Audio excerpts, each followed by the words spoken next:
Dysmenorrhea. This is the medical name for painful periods, and it is the most common period problem women report worldwide. The pain comes from the uterus contracting to shed its lining, driven by hormone-like chemicals called prostaglandins. The higher the prostaglandin levels, the stronger and more painful the contractions. For some women, the pain is a dull, manageable ache in the lower abdomen. For others, it is sharp, severe, and radiates into the lower back and thighs. There are two distinct forms. Primary dysmenorrhea is pain with no underlying medical cause.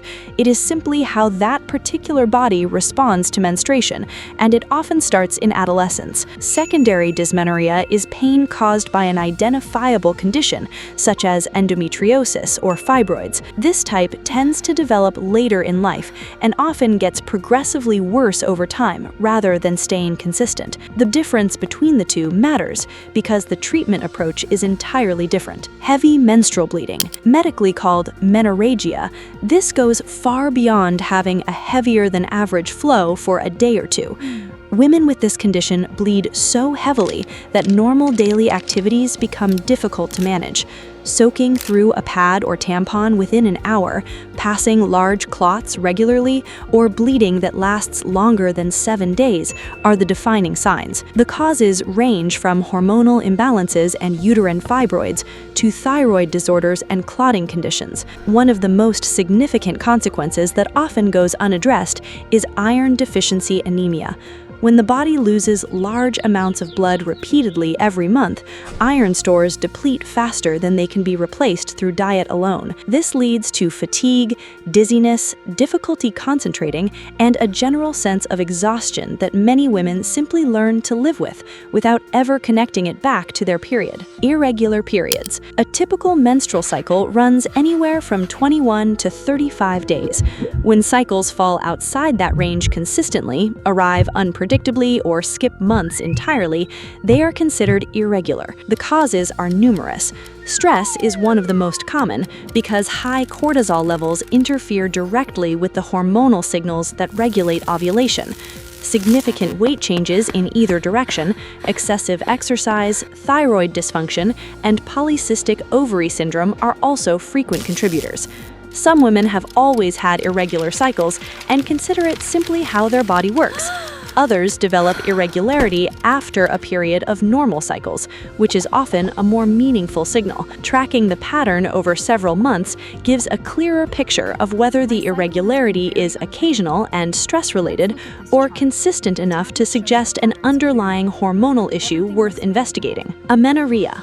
This is the complete absence of a period, and it comes in two forms. Primary amenorrhea refers to cases where menstruation has never begun by age 15 or 16.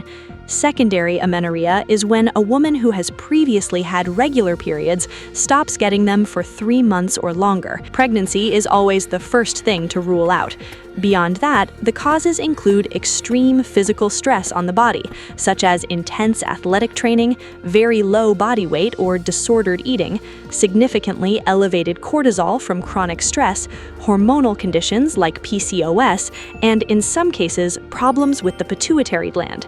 The absence of a period is often interpreted as a minor inconvenience, but it is actually the body communicating that something significant is off. When periods stop, estrogen production is usually reduced, and that has long-term consequences for bone density and cardiovascular health beyond just fertility. Premenstrual syndrome. Almost universally known as PMS, this is the collection of physical and emotional symptoms that arrive in the days leading up to menstruation and typically resolve once bleeding begins. The symptom list is long and varies significantly from woman to woman. Bloating, breast tenderness, headaches, fatigue, food cravings, irritability, low mood, and difficulty concentrating. The exact cause is not fully understood, but it is connected to the hormonal fluctuations that occur in the second half of the menstrual cycle, after ovulation. Estrogen drops and progesterone rises, and these shifts affect neurotransmitters, including serotonin, which regulates mood and emotional stability. Women with lower baseline serotonin activity tend to experience PMS more intensely. Lifestyle factors, including sleep quality, diet, stress levels, and physical activity, all meaningfully influence how severe symptoms become each cycle. Premenstrual dysphoric disorder, often abbreviated as PMDD, this is a significantly more severe version of PMS and is classified as a distinct medical condition. The physical symptoms may be similar, but the emotional and psychological symptoms are far more intense and can be genuinely debilitating. Severe depression, extreme anxiety, sudden and overwhelming mood swings, feelings of hopelessness, and difficulty functioning in daily life in the week or two before menstruation are characteristic of PMDD. Many women with this condition describe feeling like a completely different person in the premenstrual phase compared to the rest of their cycle. It is not a matter of emotional sensitivity or an inability to cope. It reflects a heightened neurological response to normal hormonal changes. PMDD is frequently misdiagnosed as general depression or anxiety because symptoms are real and severe enough to resemble those conditions, without the hormonal timing being recognized as the pattern. Endometriosis. This condition occurs when tissue similar to the uterine lining grows outside the uterus, in places it should never be. It attaches to the ovaries, fallopian tubes, the outer surface of the uterus, and in some cases, organs far beyond the reproductive system. Every month, this misplaced tissue responds to the same hormonal signals as the uterine lining. It swells and breaks down, but has nowhere to go. This causes internal inflammation, the formation of scar tissue, and often severe pain. Endometriosis is one of the most underdiagnosed conditions in women's health. On average, it takes about 7 to 10 years from the onset of symptoms to a confirmed diagnosis. Many women are told for years that their pain is normal or exaggerated. It is neither.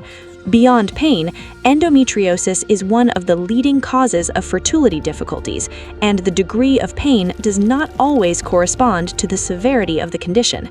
Some women with minimal visible endometriosis experience extreme pain, while others with extensive growth report milder symptoms. Polycystic ovary syndrome, PCOS, is one of the most common hormonal disorders affecting women of reproductive age, yet it remains widely misunderstood. The name refers to the appearance of the ovaries on an ultrasound, where multiple small follicles can be seen, though having cysts is not actually required for a diagnosis.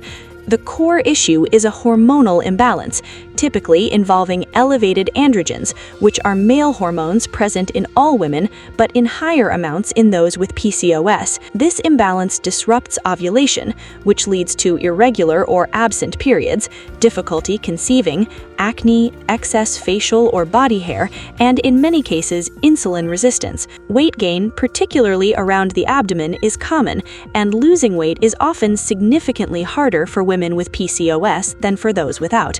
There is no single cure, but symptoms can be meaningfully managed through diet, exercise, stress reduction, and in some cases, medication. Spotting between periods. Seeing blood outside the expected period window is common enough that many women dismiss it, but it's worth paying attention to. The causes span a wide range, from completely benign to genuinely important. Hormonal fluctuations around ovulation can cause light spotting mid-cycle.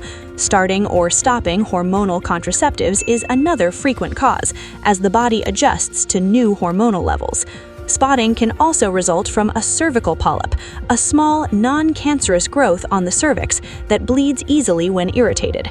In some cases, it's an early sign of infection, thyroid dysfunction, or in rarer situations, a signal that should be evaluated for cervical changes. Context matters enormously.